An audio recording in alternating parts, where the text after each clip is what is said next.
There is a plant growing across Asia that forces your skin to produce its own collagen. It is not a serum, not a supplement, but a living plant that grows in a pot and spreads on its own. Yet, the skin care industry, worth over $120 billion, has never told you its name. By the end of this video, you will know how to grow an unlimited collagen supply for almost nothing. Walk into a pharmacy on a side street in Bangkok tonight. Behind the wooden counter, you will see dried leaves in glass jars sitting beside turmeric and lemongrass. Thai grandmothers buy these leaves every week. They brew them into a morning tea. They crush them into a paste and smooth it onto their skin before bed. They have done this for generations. They are not buying collagen creams from department store counters. They are growing their own collagen supply in clay pots beside their front doors. Fly to Seoul, South Korea. Walk into any Olive Young beauty store on a busy shopping street. One entire aisle is dedicated to products built around a single plant extract. Bright green packaging lines the shelves from floor to ceiling. Korean women spend billions on creams and serums and sheet masks featuring this one ingredient. The name is printed on every third product. Western tourists walk through that aisle without any idea what they are looking at. Now, visit a village in the central highlands of Sri Lanka. Children sit at wooden tables eating breakfast before school. Their mothers have mixed fresh green leaves into a rice porridge called Collagen. This is not medicine. This is a Tuesday morning. The same way an American child eats oatmeal, these children eat a plant that triggers collagen production in human skin cells. In India, Ayurvedic practitioners have prescribed this herb for skin healing and wound repair for longer than Western medicine has existed as a discipline. Ancient Sanskrit texts describe it as a plant of longevity. Healers in Kerala and Tamil Nadu mixed it into oils and poultices for burns, scars, and aging skin.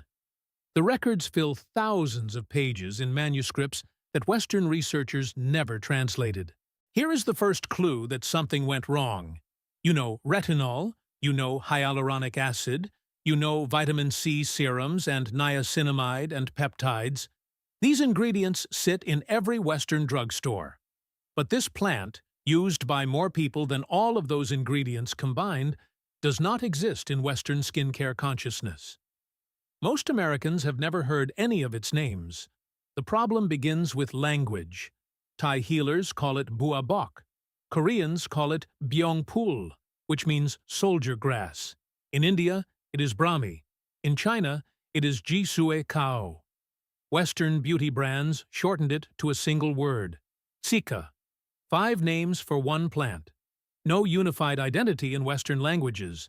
Compare this to retinol. One name, one globally marketed ingredient backed by decades of English language research and billions of dollars in advertising. When an ingredient has one name, it gets one shelf position, one reputation, one place in every dermatologist recommendation. This plant never received that unification. Each encounter with it felt foreign. Each culture kept its own name. The fragmentation was not intentional. The result was total erasure from Western shelves, Western textbooks, and Western bathrooms. The ancient record tells a completely different story. In India, over 2,000 years ago, scholars compiled some of the earliest medical texts in human history. This plant appears in those pages. Healers described using the leaves to repair wounds and regenerate damaged skin.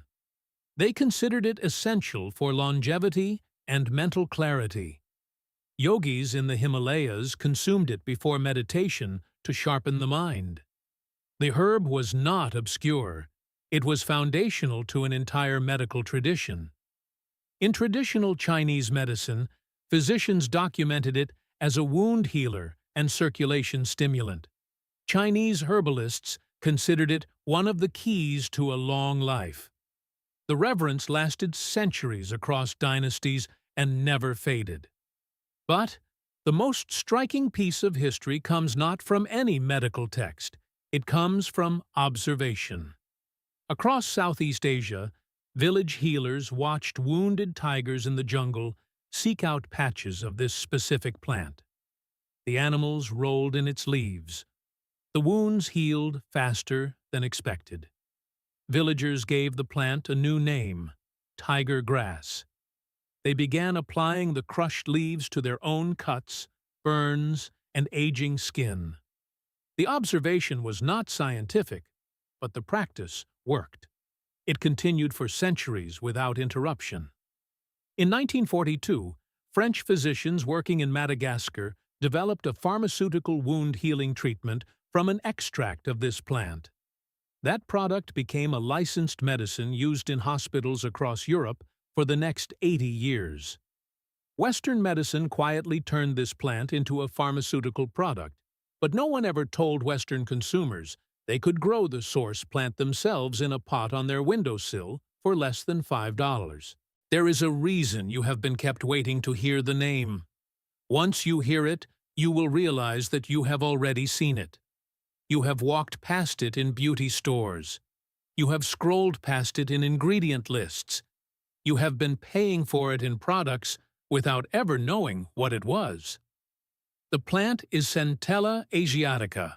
In the West, the few people who recognize it call it Gotu Kola. In the beauty industry, it goes by Cica. In Asia, it has names in a dozen languages. But across every name and every culture, it does the same thing. It signals human skin cells to produce their own collagen. This is the ingredient that built the Korean skincare revolution. South Korean beauty exports to the United States grew by more than 50% in 2024 alone. Korean women were not chasing a trend. They were buying what their grandmothers already knew. The rest of the world is only now beginning to understand what 500 million people in Asia have understood for centuries. But there is a reason you need to understand what this plant actually does inside your body. Because once you see the science, you will never look at your bathroom cabinet the same way again. Here is what happens inside your skin. Centella Asiatica contains 4 key compounds: Asiaticoside, madecassoside, Asiatic acid, and madecassic acid. These molecules do not sit on the surface of your skin the way a moisturizer does. They penetrate into the deeper layers and activate cells called fibroblasts. These are the cells responsible for building collagen. The plant tells your body to produce more of its own structural protein. Not from a needle, not from a synthetic capsule, from your own cells. The way your body did naturally when you were 20 years old. Beyond collagen, the same compounds reduce inflammation, calm redness, strengthen the skin barrier, and speed up wound healing. In clinical testing, people using a Centella-based treatment saw a significant reduction in pore size and skin roughness in just 15 days of regular application. One plant doing the work of an entire shelf of products. Now, consider retinol, the ingredient that Western dermatology celebrates above all others.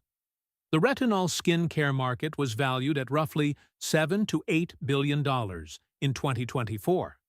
It is the active ingredient in products that cost $50, $100, sometimes $200 per bottle. Retinol works. Nobody disputes that. But retinol also causes irritation, peeling, redness, dryness, and increased sensitivity to sunlight. These side effects are so common that the skincare industry created an entire category of recovery products designed to repair the damage that retinol itself causes. Think about that for a moment. An industry selling you a second product to fix the problems created by the first. Researchers who tested Centella Asiatica directly against retinoids found something remarkable. Centella improved wrinkles at comparable levels. Skin hydration increased with Centella, but did not increase with the retinoid treatment. And here is the number that should stop you cold. The Centella group reported roughly 1/3 the side effects of the retinoid group. Comparable wrinkle reduction, superior moisture, far fewer adverse reactions. The evidence has existed for years. Walk into any American pharmacy tonight and ask about Centella Asiatica. The blank stare you receive tells you everything about where the money flows. So, if the clinical evidence exists, if the plant performs as well as retinol with fewer side effects, why has no Western dermatologist ever told you to grow it? The answer is not medical. The answer is financial. The global skin care market reached $122 billion in 2025. It runs on one principle: ingredients that can be synthesized, patented, controlled, and sold at enormous markup. Retinol fits that model perfectly. It is manufactured in factories. Its formulations generate intellectual property. Encapsulated retinol, time-release retinol, buffered retinol. Each version creates a new product line. Each product line creates revenue. The complexity builds barriers to entry. The barriers protect profit margins. Now, consider Centella Asiatica. It is a creeping perennial herb that spreads through runners the way mint spreads without any help from the grower. A single starter plant purchased from a nursery for $3 to $5 fills a container within months. The fresh leaves can be crushed and applied directly to skin. No extraction technology required. No encapsulation patent needed. No factory. No supply chain. No subscription service. A plant that spreads itself cannot generate repeat sales. A leaf that works fresh cannot justify processing fees. A herb that anyone can grow on a windowsill cannot be controlled by a corporation. Centella Asiatica does not threaten one skincare product. It threatens the entire model. What cannot be owned cannot be sold. What cannot be sold cannot be marketed. What cannot be marketed disappears from public awareness. 3 generations of Westerners grew up without ever hearing the name Centella Asiatica. Not because anyone hid it, because no one profited from revealing it. This is not a conspiracy. This is economics. Companies fund research that supports their products. They do not fund research that makes their products unnecessary. Search the major databases for retinol skincare studies, and you will find thousands. Search for Centella Asiatica, and you will find a fraction of that number. The ratio exists not because retinol works better. It exists because retinol has corporate funding. Centella research comes primarily from Korean government labs, Thai university hospitals, and Indian research institutions. The knowledge exists. It just exists in languages and journals that the Western system historically ignored. Enough about the industry. Let us talk about your windowsill. Centella Asiatica grows outdoors year-round in USDA Zone 7 through 11. In colder climates, it thrives as a houseplant or in containers brought inside for winter. It wants partial shade and consistently moist soil. Think of how it grows in the wild, along the marshy edges of streams and rice paddies across tropical Asia. It wants moisture and gentle light, not blazing sun and bone-dry soil. Here is the setup. Get a wide, shallow pot, at least 8 to 10 inches across. Fill it with standard potting mix. Plant a starter from a nursery or an online herb supplier for less than $5. Water it well and place it in a spot with indirect light. A kitchen windowsill, a shaded patio, or a bathroom shelf with natural light. Keep the soil consistently moist, but not waterlogged. That is the entire process. The visual transformation is worth watching.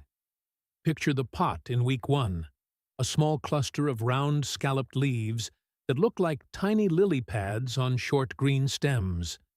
By week 4, runners begin stretching outward across the soil surface like fingers reaching for the edges of the pot.